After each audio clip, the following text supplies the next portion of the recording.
Nowadays, Final Fantasy III is known mainly for one thing: its long and tough final dungeon, complete with a boss gauntlet and no save points. For many, that's enough to write the game off, but what about the rest of it? Does FF3 deserve its frequent low placement on fan rankings and tier lists? Does one unfair dungeon make a game bad? Coming off FF1 and 2, both of which I liked a lot, I had to find out for myself by completing the 8-bit triad. Yep, I'm playing all the mainline Final Fantasy games, and I was extra excited for this one since I love seeing how long-running series evolved in their early days.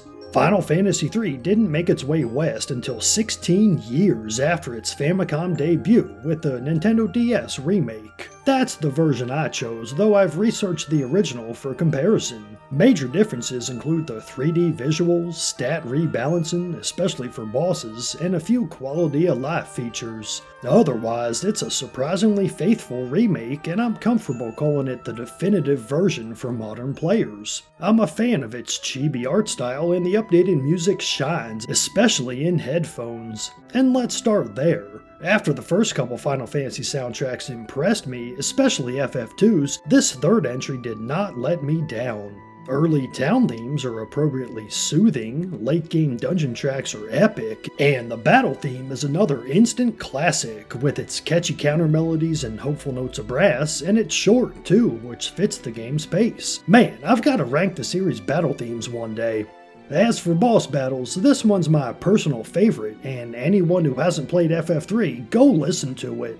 What really demonstrates longtime series composer Nobuo Uematsu's genius is that all of the charm and excitement of this revamped DS soundtrack is also present in the original Famicom version. He managed to pack in all the same emotions when working with a restricted toolset back in the 80s, and here it just sounds better. I don't think Uematsu worked on this version, but nonetheless his compositions shine here with MIDI instruments among the best I've heard, and without much added or changed. It's as if the originals were transcribed directly for a small orchestra with a little flair, which is best case scenario for me. This is one of those remakes where I don't mind not hearing the original soundtrack since I don't feel I'm missing anything with the new one. As with the visuals, it's just the original rendered in higher quality. Something like the pixel remasters go a bit too far, at least for me as someone playing these games for the first time. I want to hear the original soundtrack, but I don't mind a redone version as long as it's not a rewritten version. Compared to the original OST, the composers nailed this. All in all, it's a solid stack of tunes from Uematsu & Co., and my love for Final Fantasy music keeps growing with each game I play.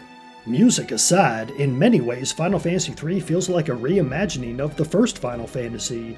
It returns to the concept of 4 Warriors of Light, for some reason called Warriors of the Light this time, and the story centers around finding and restoring the 4 crystals of wind, water, fire, and earth. With the world largely open once you reach the main continent and several of the dungeons reminiscent of locations in Final Fantasy I, this feels like a redo or update on the same general concept. I like how video games as a medium offer a chance to do this in the way that fans can accept, if the game's good anyway. Also, like in the first game, the big bad isn't revealed until close to the end, which feels underwhelming. I like this final boss a lot more, but it ain't like FF1 set a high bar. And like the original, FF3's story is not very fleshed out. Instead, we get the Dungeons & Dragons-esque freeform experience from the first game remade anew, although the remake does give a bit more characterization to your main party members. For a good portion of the game, there's no plot to speak of aside from find the crystals, and it's clear the developers wanted to take a step back from the more specific and immediate storytelling in Final Fantasy II, for better or worse. I appreciate both styles of JRPG, and it's good to see one more Final Fantasy game with little story, since I know the series gets rather story-heavy from here on out. Travel, again, gets a big upgrade. Instead of gradually moving from a canoe to a boat to an airship as in previous games, FF3's party mainly makes use of airships throughout their adventure. I had to laugh at the implementation of the canoe though. It's only mandatory in one spot immediately after acquiring it, and then, due to how the world's structured, it's never needed again and quickly gets forgotten. Instead, the many different airships to acquire play a large role in restricting and opening up paths through the world. The first ship feels overpowered, but it's soon lost as the main plot advances. I never actually had as much freedom as I thought, a fun realization to make. Then, each successive airship adds more options, such as diving underwater as a sub, and by the endgame there's 2 airships, each suited for specific purposes. One's fast and acts like a sub, while the other's slower but can sail over small mountains and includes an onboard city-like hub, complete with beds for resting, shops, and storage courtesy of our old friend the Fat Chocobo. It's with this game I feel the series garnered and shaped its reputation as the JRPG with airships, and of course with Sid to build or fix them. FF3 also manages to one-up its contemporaries in creative world map design. Spoilers for this and old Dragon Quest games, skip 30 seconds if you don't want to hear it, but you're telling me Dragon Quest II fit DQ1's entire map inside a small section? That's nothing. DQ3 took you to those games' world after exploring its own. DQ4 had just one world, instead focusing on characters and story like in FF2, so it was time for Final Fantasy to take another shot, and they hit it out of the park. There's 2 worlds, but not really. The long first act takes place on what feels like a full world map before revealing the party lives on a floating continent over an even larger world. That world starts mostly as ocean until you lower the waters to uncover tons more to explore. FF3 serves up the 2-world concept in a fresh way, and flying out of the home continent for the first time feels satisfying and mysterious in a way that only JRPGs can provide. That I earned this, but what's next vibe. Looks-wise, FF3 is nothing special. It's your standard DS visuals, nice but not exceptional. It's in 3D too, no sprites here, which old school fans might not care for, but I like the game looks well enough that I'm happy to play it over the Famicom original. One of my favorite RPG things to talk about is party makeup. Since there's a true party system, we're back to player stand-in characters who don't get much development of their own, but that's okay. They're the warriors of the light, and more importantly, you get to customize them. I decided to go without a white mage for this game since I always use a white mage in Final Fantasy, and while their healing powers are great, I wanted more damage output this time. I tried a warrior, thief, and 2 red mages, which turned out a very fun and effective way to play through the game, and also my first time using 2 of the same class in any JRPG. I had plenty of healing due to constantly stealing potions with my thief, as well as the occasional support from the red mages, and I didn't miss having a white mage at any point. As I understand, the Famicom version practically forces the use of certain jobs in certain dungeons, such as Dragoons for the Gyarados boss battle or Dark Knights in one of the later dungeons, but the remake thankfully allows more flexibility. I did switch my warrior to a black mage for the first dungeon where the mini spell was required, but in hindsight this was hardly necessary, as my red mages were more than enough to handle every enemy. I steamrolled the entire mid-game with a Dragoon, Knight, Geomancer, and Bard. Geomancer's a surprisingly fun class that casts spells at random from a pool based on the surrounding environment, all with 0 MP cost. While the randomness occasionally resulted in ineffective autokill spells that missed, usually my Geo was a powerhouse and I kept one the entire game.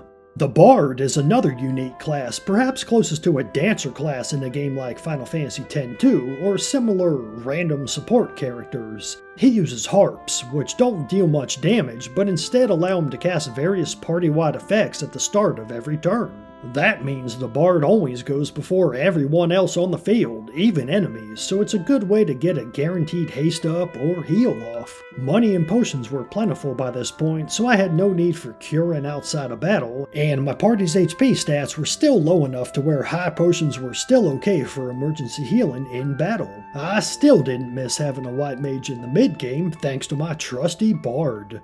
As soon as my thief hit job level 71, I switched him to a Dragoon, and he and my knight dealt great damage, especially after getting tons of strong weapons and dual wielding them. I found no reason to use shields during this section, or any other. I prefer dealing near double damage. And after stealing one of the best weapons in Gungnir from a certain boss, my Dragoon got even better. I dual-wielded that with the Blood Lance, so he fully healed himself after every jump attack, making my lack of a white mage matter even less. Even in the dungeon designed for using a Dark Knight, I was able to crush everything with what I had.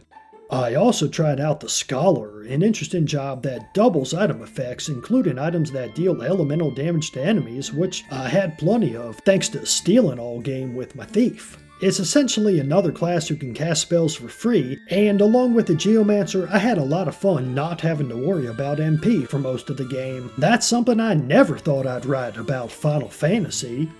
Once I reached the Earth Crystal, the final crystal in the game, which unlocks the remaining jobs, I finally switched my Bard to a Devout, a sort of upgraded White Mage, and my Knight to a Summoner. I couldn't resist trying out the various summons in the game, since FF3 is the first in the series to have them and originates many well-known summons like Bahamut and Leviathan found in later games. Well, originates for Final Fantasy anyway, they're all based on one mythology or another. By the end of the game though, I went back to a Knight as I wanted physical damage and I loved my Geomancer's lack of MP use. Along with my Dragoon and Devout, I was more than ready to take on the final dungeon. Or so I thought. Like I mentioned way back, the final dungeon in Final Fantasy III is downright infamous for its long and punishing multi-floor trek chock full of difficult enemies and 6 bosses, all without a single save point and all preserved in the remake. In practice, this wasn't as bad as I expected, but I'm a player who doesn't mind grinding for a few hours, which is exactly what I did. Not necessarily just to beat the dungeon, but because it was fun getting more powerful in this game, since even random encounters can be dangerous. After hitting job level 99 for all my characters and flirting with 3000 HP, I completely wiped the floor with the final dungeon and every boss, including the final boss, with ease. It helped that I had a strategy of all-out attacking and healing every turn, but even then, I probably overleveled a bit. I've heard it's worse in the original Famicom version, but for what it's worth, I wouldn't list this as a big negative or reason to avoid the game. I'm sure plenty of lower level strats also work against the final boss and the rest of the game, just ask speedrunners. A JRPG that forces the player to think creatively stands out, and it's one reason I love these older titles. In the late 80s into the 90s, studios vied to out-innovate each other as the genre rapidly matured, which meant larger, more novel, and more notable changes or experiments of the like we don't see as often today. Square might have started with an old formula, but by expanding jobs into an ingenious system allowing a high amount of player freedom, they improved it. Maybe not to perfection, but enough to thrill players of the time, and today. FF3 sold a ton of copies in the land of Nippon and usually ranks high on Japanese favorites lists. Speaking of which, it's tier list time. I'm high on Final Fantasy III. I liked it quite a bit, but it might help that I haven't played many of the later games yet. Nonetheless, it earns an A from me, but I'd put it a touch under its big brother here, FF2. I typically go for gameplay over story, but 2 impresses me more in how it packs so many emotional moments into a tiny adventure along with its innovative gameplay, while Final Fantasy III must succeed on gameplay alone, so doesn't quite dethrone FF2 as my favorite of the old school. It's still a ton of fun though. And I'm glad I chose 3 for my next Final Fantasy. I finally got the Famicom games under my belt and now have a good base of knowledge to play the rest of the series without missing anything. I know where Chocobos came from, I know when Cid and Jobs and the Crystals were introduced to the series, and I'll get all the references to these early games going forward. Plus, all 3 were great. Anyway, this has been yet another lesson in don't listen to everything you read on the internet for me. I had a blast exploring FF3's world and experimenting with setups to best take on bosses. If you're a Final Fantasy fan who's been hesitant to try this one, give it a shot, especially the remake.